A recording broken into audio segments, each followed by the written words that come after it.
Assalomu alaykum, hurmatli aziz bizni kuzatib borayotgan O'zbekiston ahli, bemorlarimiz qarindoshlari.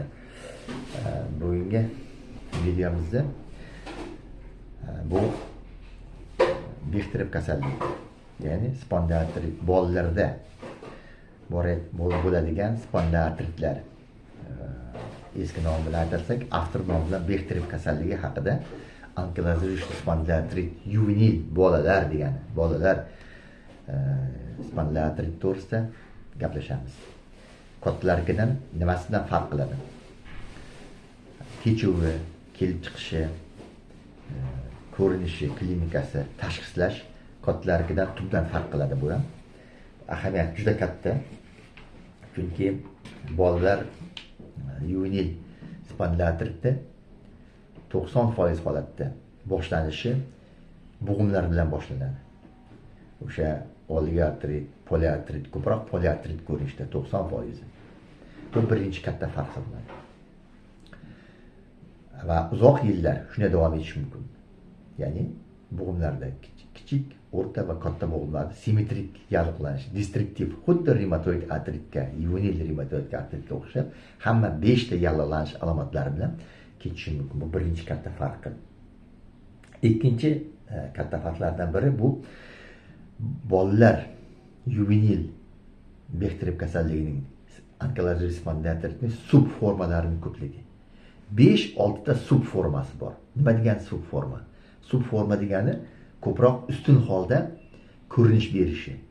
1 yil, 3 yil, 5 yil, 10 yilgacha kuzatilgan. Mana shunday reaktiv artrit ko'rinishda berishi subformasi.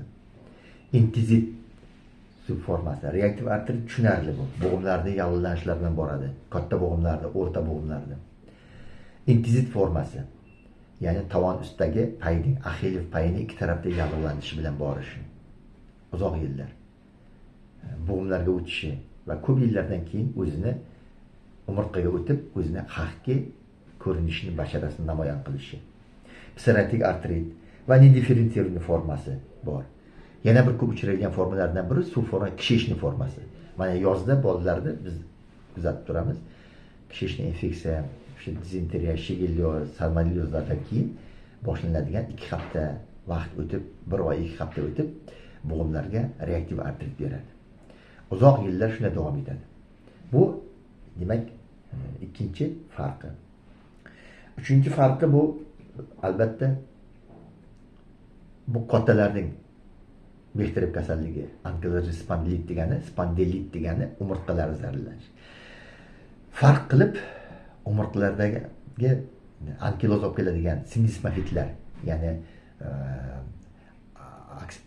osteofit, sindismofitlarni o'sib umurtqalarni biriktirib yuboradigan, disklarni yo'q qilib biriktirib yuboradigan sindismofit ankilozирующий proses, jarayon namoyon bo'lmasligi. Rentgenda, MSKda, MRTda, ayniqsa MRTda namoyon bo'lmasligi. Uning o'rniga o'tkir,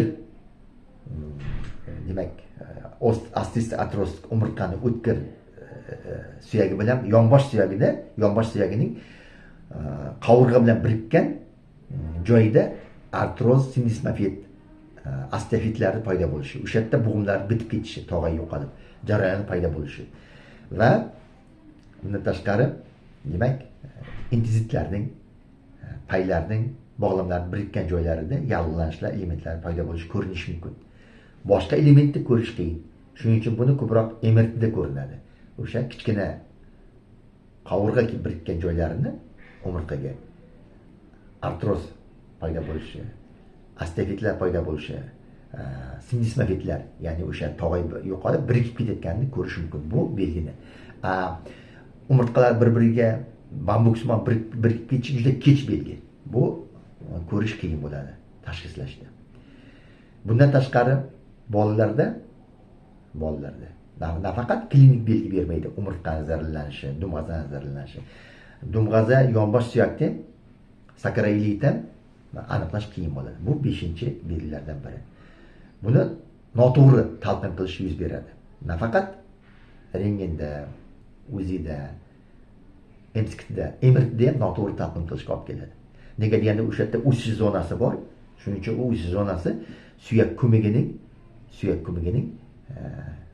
shishi bilan ko'rinadi. Shuning uchun ham MSKda, MRTda bu yolg'on, noto'g'ri ma'lumot beradi. Xuddi ikki tomonlama, demak, yalulanish, o'sha tog'aylar yo'qolib ketayotgandek ko'rinishi mumkin.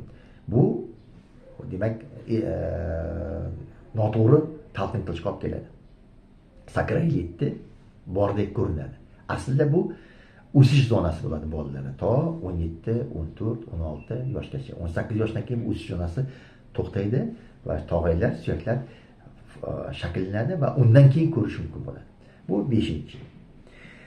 Endi keyingi belgilardan biri yana bu farqlari kattalardan uzoq vaqtlar biz aytdik, bo'g'imlari yallanib borish, katta bo'g'imlar, o'rta bo'g'imlar, mayda bo'g'imlar destruksiyaga olib kelishi.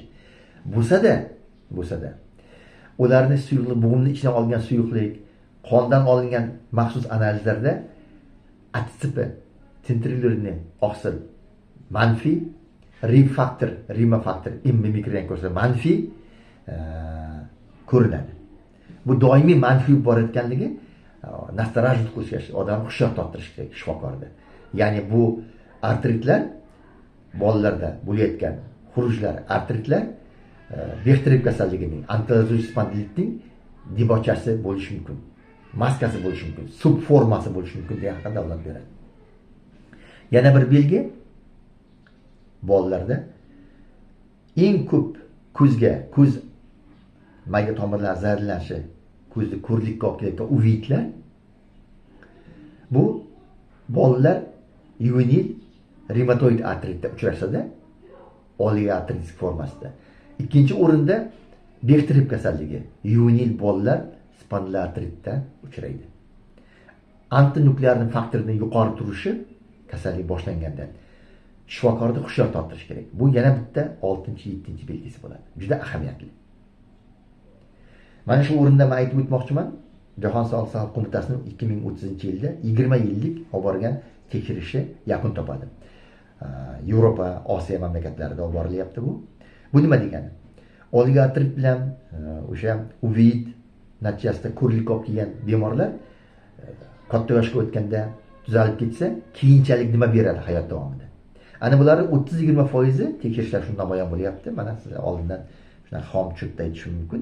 Shu ko'rsatyaptiki, kattalarga o'tgan oligoartritlar ko'zga zarar berganlar, aniq faktor baland bilan ko'zga uveit berganlari 10 yil, 5 yil, 8 yildan keyin sakrailit, ya'ni Bexterev kasalligining alomatlarini beryapti. Umurtqani zararlanishini shikoyatlar bilan kelyapti. Bu aniqlandi. 30% gacha deyapti. Ayniqsa Yevropada. Buni 2030-yilda biz e'lon qilamiz. Jahon sog'liqni qo'mitasining yuvlarning ekspertlar komissiyasining xulosasini. Imminni spondiloartrit bilan demak reumatoid artritning yuvenil spondiloartrit bir-biriga yaqinligi, bir-biriga birgaligini doimiy hushyor torttirish shifokorlar.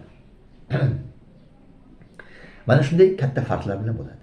Endi reumatoid artritda reumatik uziloklar, kalsividniy eritimalar bo'lsa, setkalar bo'lsa, terida toshmalar bo'lsa, spondiloartritlar uchun bu xarakterli emas. Mana bu belgini ham eslab qolish kerak. Spondiloartritlar shunaqa subformalari bilan, maskalar bilan kechayotganda, poliartritlik, oligoartrit kechayotganda, umurtqa shikoyat qilmasdan kechayotganda, teri toshmalari, reumatoid uzilok, kalsividniy eritima, toshmalar, setka toshmalar bo'lmaydi. Va Raynaud sindromi ham kuzatilmaydi. Mana buni eslab qolish kerak. Yuvenil reumatoid artrit uchun bu xarakterli bo'ladi. Buncha xarakterli emas. 30-40% holatda. Demak, shunday ekan, yuvenil bolalar Bexterev kasalligi, ankilozing spondiloartritni tashxislash qiyin ekan. Unda qanday tashxislanadi?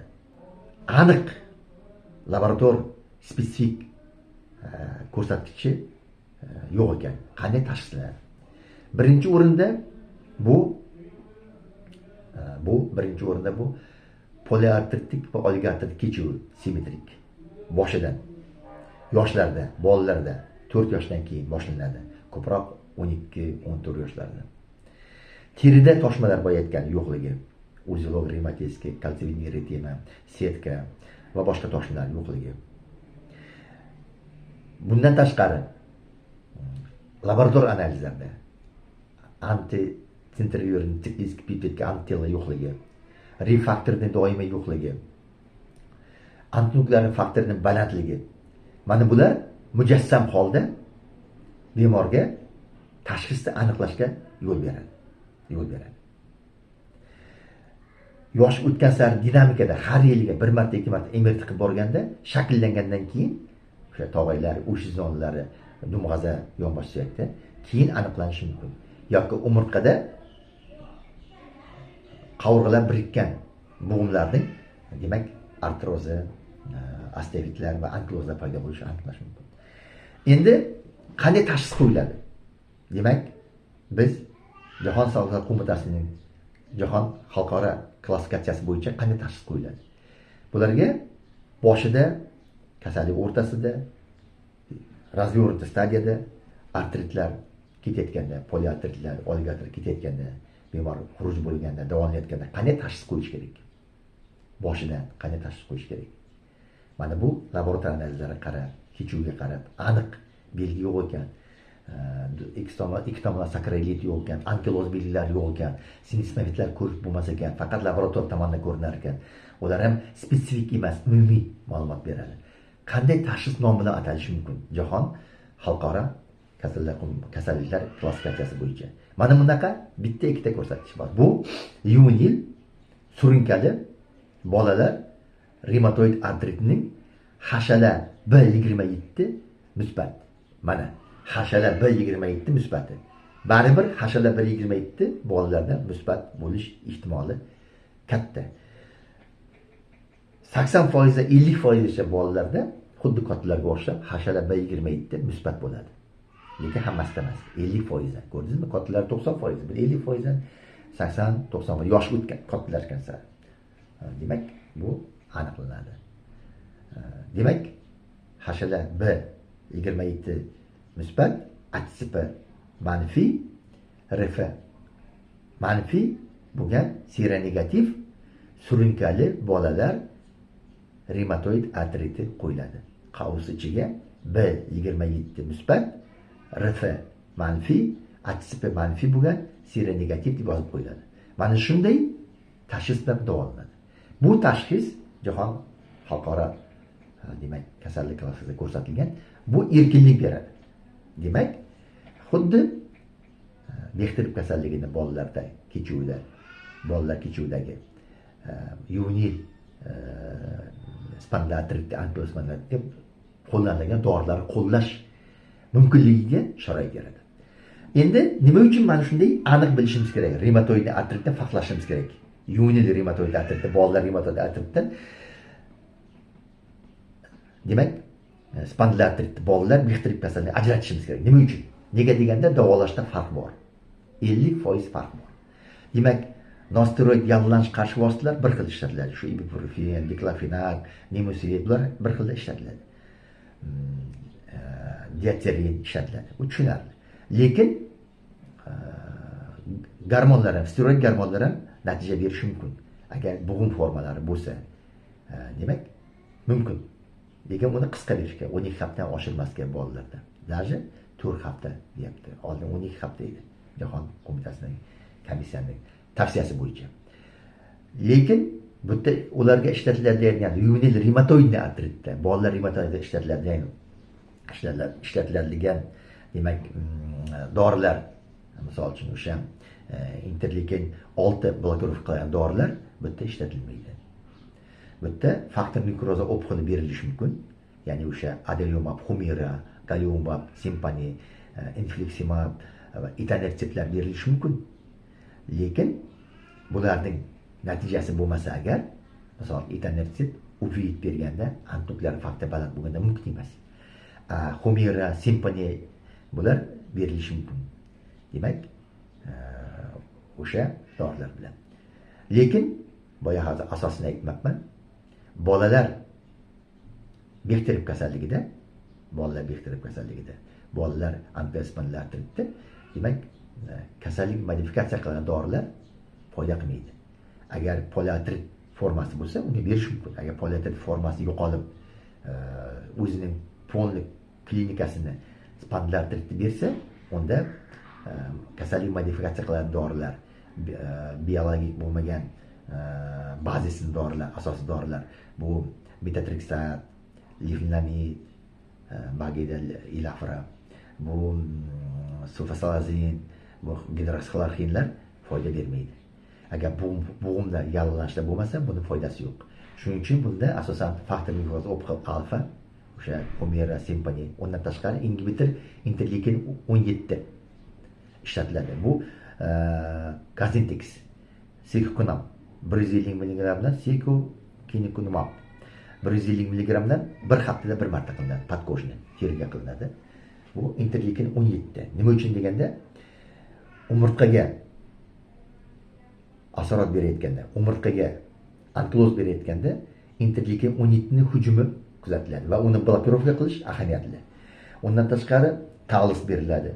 Ixekizumab, nitikumab, ko'proq bizda Rossiyada, Qozog'istonda Cosentyx beriladi. Agar faktor nekroza opqili alfa, Humira, Simponi, etaneristlar foyda qilmasa, unda Secukinumab, Cosentyx beriladi. Endi agarda buning ham natijasi bo'lmasa, umurtqada o'sha bir-biriga birikib ketishini, umurtqani yallig'lanishlarini, ankilozlar to'xtatishga buning ham demak kuchi yetmasa, natijasi bo'lmasa, 3 oy ichida unda ingibitor yanus kinazlar beriladi. Bu Baristan degan tabletka bor, 50 mg-lik. Demak, bular beriladi. Bular kuniga bir marta, 2 marta ichiladi. Lekin bular dorilar berishga cheklovlar bor. Yallig'lan surunkali infeksiya bo'lmasi kerak. Bemorda gepatit B bo'lmasi kerak, tuberkulyoz bo'lmasi kerak va hokazo surunkali demak infeksiya bo'lmasi kerak. Surunkali infeksiya bo'lsa, bular immunitet tushirib yuboradi. Demak, bular yallig'lanish qarshi vositalar bilan birga ishlatiladi. Qisqa vaqt gormonlar bilan birga ishlatilishi mumkin. Interleykin 17 ni blokirovka qiluvchi Cosentyx yoki faktor nekroza opqillar alohida beriladi. Interleykin 17 ga yanskilar qo'shilishi mumkin yoki alohida berilishi mumkin. Demak, mana qilingan antitanalar ishlatiladi. Lekin umurtqaga faqat umurtqa bilan bo'yin, ko'krak, bel, umurtqa, dumg'aza bilan borayotgan, ustunligi bilan borayotgan holatda kasallikni modifikatsiya qiladigan biologik bo'lmagan ba'zi dorilarning foydasi kam bo'ladi.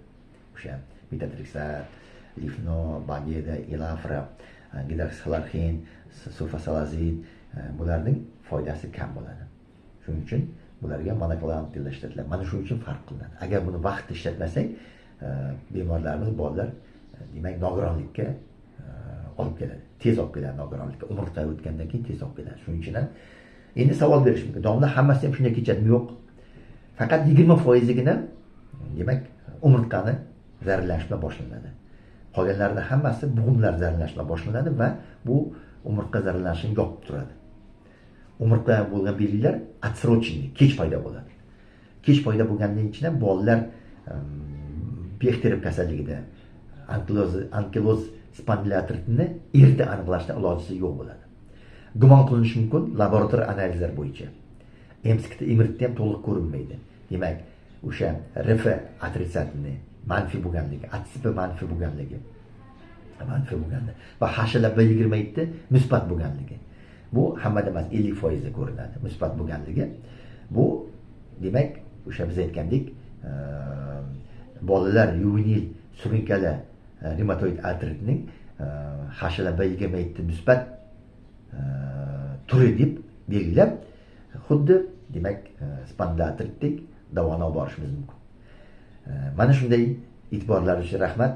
Mani eshitganlar uchun. Demak, bolalar Bechterev kasalligini bolalar reumatoid artritdan ajratish kerak. Uning ikkalasining farqi bor. Bolalar Bechterev kasalligida ishlatilgan dorilar monoklonal antitanalar, faktor nekroza opqili alfani bloklaydigan va ingibitor interleykin 17 ni va yanus kinazlar. Ingibitor interleykin 17 va yanus kinazlar bu yangi dorilar. Bular ishlatilishi kerak. Ishlatilmasa natija bo'lmaydi, bolalar tiklanmaydi va faol hayotga qaytmaydi. Rahmat, e'tiborlaringiz uchun. Savollar kutib qolaman.